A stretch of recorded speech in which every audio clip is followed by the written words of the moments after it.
Coole Park in Ballylee by William Butler Yeats. I meditate upon a swallow's flight, upon an aged woman in her house, a sycamore and lime tree lost in night, although that western cloud is luminous. Great works constructed there in nature's spite for scholars and for poets after us, thoughts long knitted into a single thought, a dance-like glory that those walls begot. There hide before he had beaten into prose that noble blade the muses buckled on. There one that ruffled in a manly pose for all his timid heart.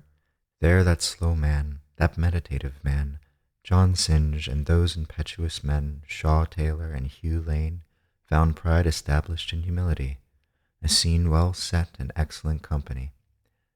They came like swallows, and like swallows went, and yet a woman's powerful character could keep a swallow to its first intent. And half a dozen in formation there, that seemed to whirl upon a compass point, found certainty upon the dreaming air, the intellectual sweetness of those lines that cut through time across its withershins.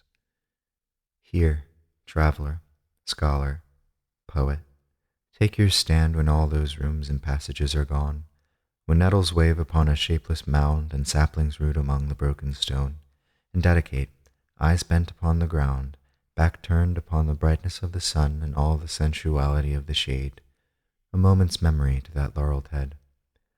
Under my window ledge the waters race, otters below and moorhens on the top, run for a mile undimmed in heaven's face, then darkening through dark rafteries cellar drop, run underground, rise in a rocky place in cool domain, and there to finish up, spread to a lake and drop into a hole. What's water but the generated soul?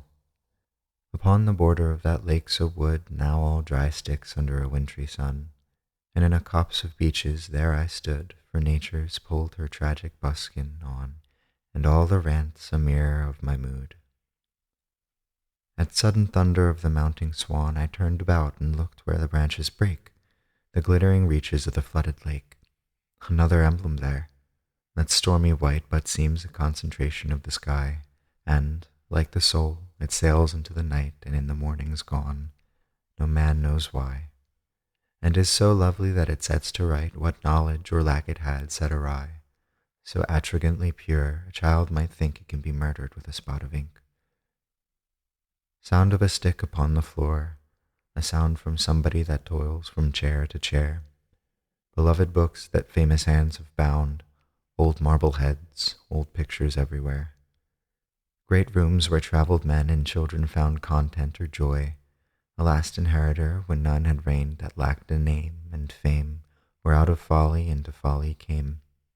A spot whereon the founders lived and died seemed once more dear than life, ancestral trees, or gardens rich in memory glorified, marriages, alliances, and families, and every bride's ambition satisfied. Where fashion or mere fantasy degrees we shift about, all that great glory spent, like some poor Arab tribesman and his tent. We were the last romantics, chose for theme traditional sanctity and loveliness, whatever's written in what poets name the book of the people, whatever most can bless the mind of man or elevate a rhyme, but all is changed, that high horse riderless, though mounted in that saddle Homer rode where the swan drifts upon a darkening flood.